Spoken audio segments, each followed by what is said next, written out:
Muito bem, sejam bem-vindos de volta na nossa aula. Eu sou a professora Vanderlane e vou dar continuidade aqui com vocês sobre o que a gente já estava estudando, alguns descritores que possivelmente vão cair na provinha do SAEB. O SAEB aí é o Sistema Nacional de Avaliação da Educação Básica, tá bom? Então, os descritores que a gente está estudando hoje é o D9.2 e o D5.2. Então, vamos começar com o D9.2, que é reconhecer a finalidade de receitas, manuais e regulamentos. Esses textos são tipo de textos procedimentais que trazem aí instruções, procedimentos, passo a passo, de como fazer alguma coisa ou como se portar em algumas ocasiões, situações e ambientes. Então, vamos lá para esses textos. Bem, eu trouxe exemplos de vários textos deste gênero, do gênero instrução, tá?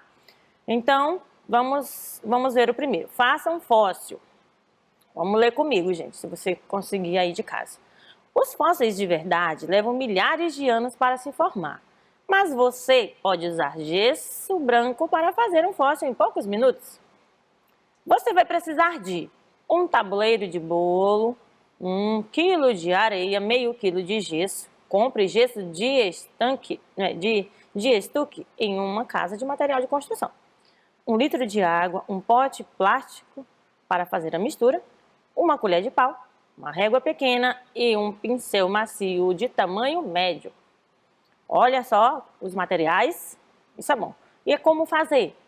Como fazer? O passo a passo, as instruções, as orientações, os procedimentos de como eu devo fazer o fóssil.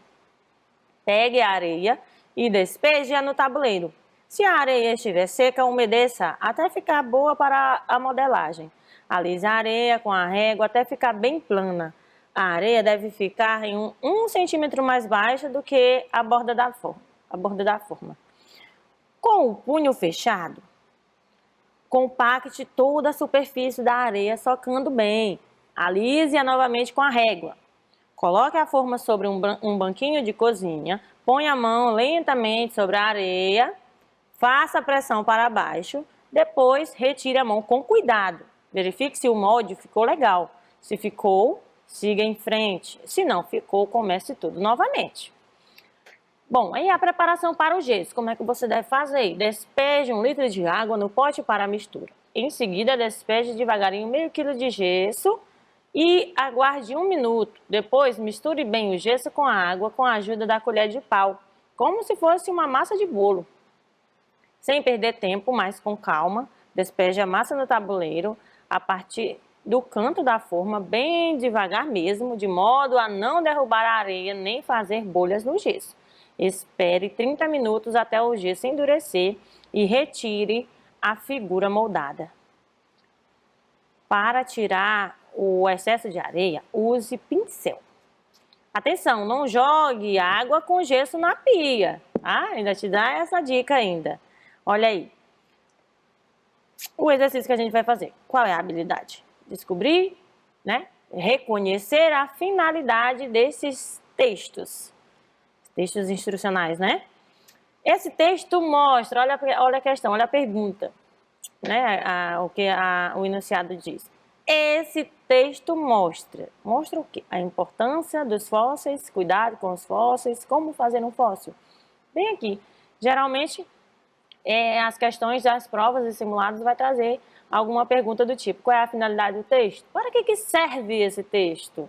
Esse texto serve para, esse texto mostra... Bom, mas a primeira questão, ele pergunta primeiro, antes da segunda, né? É mais ou menos a mesma coisa as duas questões, de uma forma diferente. Faça um fóssil. É o título, né? Faça um fóssil. Para que serve um texto como esse? Querendo descobrir, tipo, que você reconheça aí a finalidade desse texto. Então, esse texto serve para ensinar como fazer ou como confeccionar um fóssil. A mesma coisa, de forma diferente. A pergunta foi feita de uma forma diferente, mas é a mesma coisa. Quer saber qual é a finalidade do texto? Para que fim serve esse texto, né? Para que serve esse texto?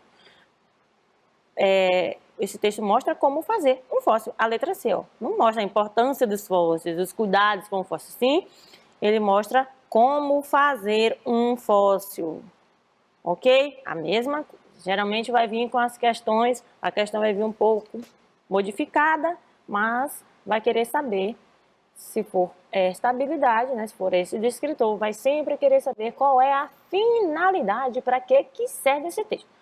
Outro exemplo aí de textos assim, normas de convivência escolar, normas, regulamentos, né, combinados, deveres e atitudes esperadas dos alunos durante as aulas e atividades escolares. Ser pontual na chegada para o início das aulas e na entrega de trabalhos e atividades, dedicar-se conscientemente aos estudos e fazer deveres de casa determinados pelos professores. Isso é bom que vocês também entendam quais são as regras, as normas e as atitudes que a gente espera, né, que vocês tenham durante as aulas, as atividades. Essas são algumas regrinhas e a gente espera que vocês tenham essas atitudes. Ter a atitude de participação durante as aulas, ouvindo atentamente, né, com atenção e respeito às reflexões feitas pelo professor e pelos colegas, pedindo a palavra sempre que quiser opinar. Aproveitar ao máximo o tempo das aulas para o desenvolvimento das atividades escolares. Contribuir para criar um clima de fraternidade, paz, colaboração, respeito e participação. Evitar atrapalhar a turma, prejudicar os colegas ou atividade desenvolvida. Sair da sala ou entrar em sala somente por motivos inadiáveis e com autorização prévia do professor. Não se ocupar durante as aulas com atividades estranhas às mesmas, não mascar chiclete, base, pirulitos nas atividades escolares, respeitar a autoridade dos diretores, professores e especialistas de ensino e os demais funcionários da escola, do colégio, observar e respeitar as normas de conduta compatíveis com os valores morais, possuir e trazer para a sala o material necessário ao acompanhamento das aulas, corresponsabilizar-se pela limpeza e conservação do ambiente, do mobiliário, de todo o material e dos bens de uso coletivo. Responsabilizar-se financeiramente pelos prejuízos causados nos espaços materiais públicos, nos materiais do colégio. Usar uniforme em todas as atividades escolares, inclusive na pesquisa de campo e dias de formação de convívio. Bom, esse aqui é um exemplo de normas de convivência escolar de uma certa escola aí do Guia do Aluno, lá em Belo Horizonte, o Colégio Sagrado Coração de Maria, um colégio particular, tá? E aqui ele traz o quê? Algumas regrinhas, algumas normas a serem seguidas, né? Qual é a função? De orientar comportamento, tá? Dos alunos, no caso. Tem a pergunta, qual é a finalidade desse texto? Divertir o leitor? Onde é que tem aí os trechos que tem a parte da diversão, que tem humor, que traz humor? Não é divertir o leitor. Ensinar como preparar um prato? Não é uma receita culinária. Dar orientações de regras a serem seguidas? Ou informar sobre o respeito na escola? Olha, você pode até se confundir. Por quê? A letra C e a letra D. Informar sobre o respeito na escola. Ele vai trazer a informação de como é que é o respeito lá na escola, como é que está funcionando, se os alunos estão se respeitando ou não, o respeito lá funciona assim. Não é informar, tá? E não e as orientações não é só sobre respeito, sobre respeitar os colegas, é sobre muitas outras atitudes dentro da escola, tá? Então é dar orientações de regras a serem seguidas. Então, marquemos aí a letra C, tá? Outro exemplo de textos assim. Para que idade? O chicote, né? Que é um jogo, uma brincadeira, né? Tá, regrinhas de como brincar, ensina, na verdade, como brincar. Para que idade? A partir dos 8 anos. Quantos podem brincar? Desde 5 jogadores. Até quantos quiserem. De que precisamos? De nada. Como é que se joga? Então, vamos ver como é que se joga? Tira-se a sorte para ver quem será a cabeça do chicote. A cabeça do chicote é o primeiro jogador que forma o chicote. Escolhe-se um lugar para ser a casa, porque tem a casa lá da cabeça do chicote, né? O jogo começa quando a cabeça do chicote sai de sua casa para apanhar os outros jogadores. Cada vez que apanha um, este faz parte do chicote, agarrando-se com uma mão aos outros jogadores que o formam, tá? Aí, se os jogadores do chicote se separam, eles têm de voltar para casa e tornar a agarrar-se.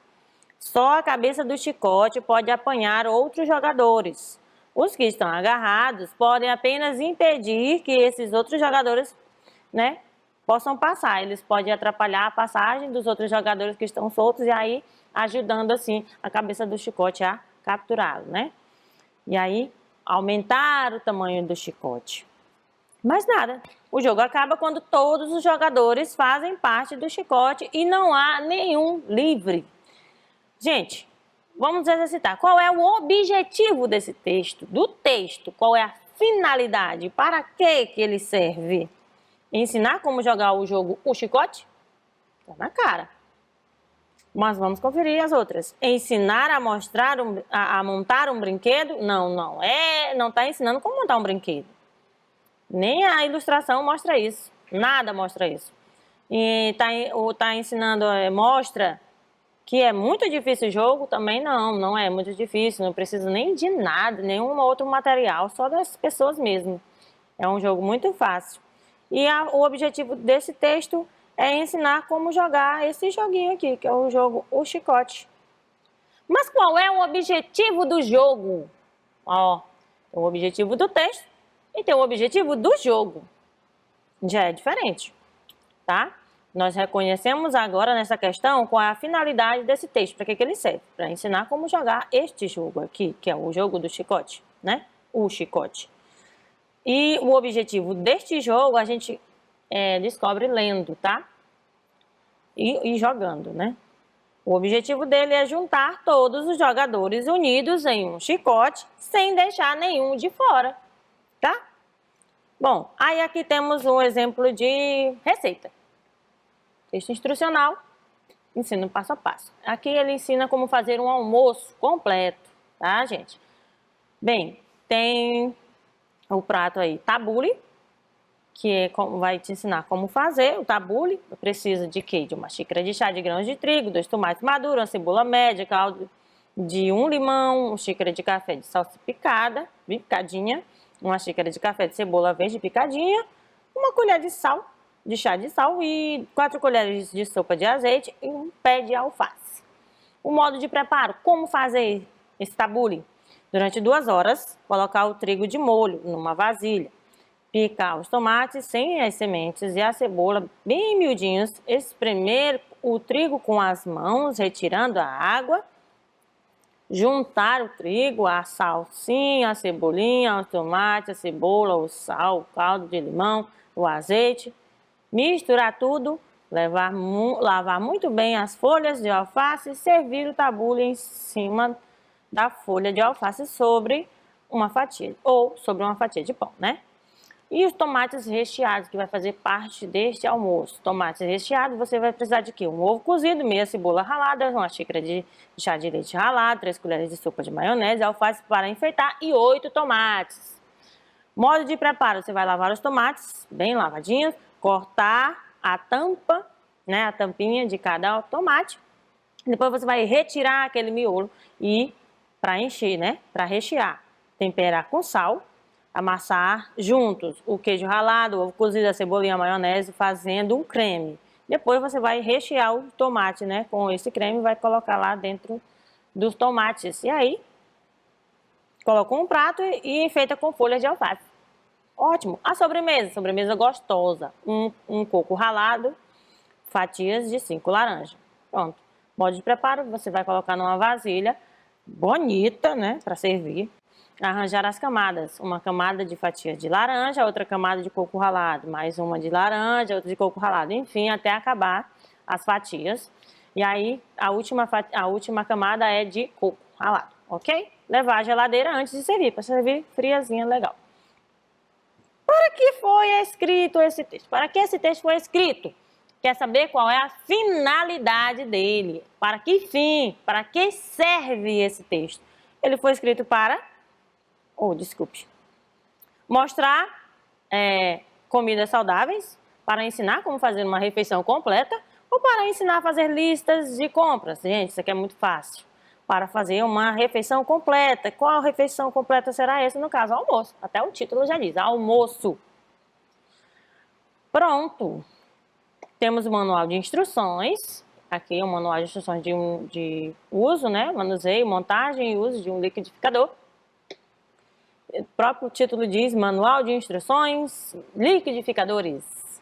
Leia essas instruções antes de usar o produto. Pronto, você tem que ler essas instruções antes de usar, senão algo de errado vai acontecer. Então é importante ler o manual de instrução que ele vai te dar, te orientar direitinho. Olha, guarde essas instruções, vai te orientar direitinho como você vai montar, como você vai programar e tudo e tal, como você vai usar o produto, que é o caso, no caso do liquidificador. De acordo com o título. Que tipo de texto é esse? É uma receita culinária? Folheto? Manual de instrução? Gente, pelo título já te tira. Manual de instruções. Nem precisa olhar mais detalhe nenhum nas partes do texto, as características. É um manual de instrução. Como você utilizar um produto. No caso, esse eletrodoméstico aí, que é um liquidificador. Tá? Qual é a mensagem principal do título? A principal é, para mim, né, para que a gente compreenda, ele traz a informaçãozinha lá, o manual de instruções, liquidificador, que ele vai te ensinar a mexer, né, no liquidificador, a utilizar, a montar e a configurar. E aí, logo abaixo está dizendo assim, leia essas instruções antes de usar o produto. Para mim, essa é a principal mensagem, porque é onde te dá um choque ali, uma orientação, te dá uma ordem, basicamente. Que caso você não ler, algo de errado vai acontecer, tá? Então, pegue aí a sua fluência, que você já deve ter ela. Foi disponibilizado para você aí pelo seu professor, pela sua professora. Tem na plataforma, de forma impressa, de alguma forma você já tem este texto em mãos, que é pé de garrafa.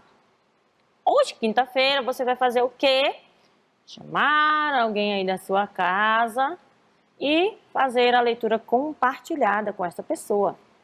Como assim? Você divide aí as partes que você vai ler e a pessoa vai ler junto com você, te completando.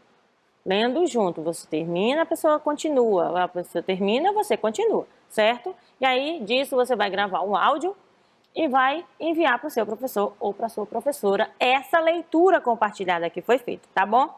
Pé de garrafa. A lenda diz que o pé de garrafa é um bicho-homem, cujo corpo é coberto de pelos, exceto ao redor do umbigo, que tem a coloração branca, ponto que lhe é vulnerável. Seu pé é no formato de um fundo de garrafa, motivo esse que faz com que se locomova aos pulos, deixando no chão um rastro com marca de fundo de garrafa. Sua ocorrência é sempre à meia-noite. Segundo o relato dos caçadores, ouve-se apenas o grito que ecoa pelas matas. Solta fortes assobios para comunicar que é o dono do território, podendo até hipnotizar aquele que se atreve a encará-lo. A vítima que é pega pelo pé de garrafa tem sua alma aprisionada em seu pé ou é devorado pelo monstro. As únicas formas de fugir do pé de garrafa é atravessando um ponto de água corrente ou acertando o umbigo do monstro. Viram? Então já sabem, né, como fazer quando vocês viram o pé de garrafa? Tomem cuidado. Enfim, vamos lá. Para mais um descritor que a gente deve adquirir hoje, aprender essa habilidade, que é o D5.2, né? Você vai conseguir reconhecer linguagem verbal e não verbal em textos, no caso, na tirinha, né? O D5.2 é em tirinhas. E a tirinha, professor, o que é? Lembrou? É o texto que ele pode possuir, sim, a linguagem verbal. Pode não, possui. Geralmente ele é composto por linguagem verbal e não verbal. E a tirinha, ela tem o formato de uma tira que possui, no máximo, 4 quadrinhos, com o objetivo de divertir o leitor. E vai trazer aí imagens, né, que é representando a linguagem não verbal, imagens, gestos, expressões faciais, e a linguagem verbal, e muitas delas também, que é a presença de palavras, a presença da escrita, tá bom? Bom, mas o que é linguagem verbal, professora? Que eu já estou confuso?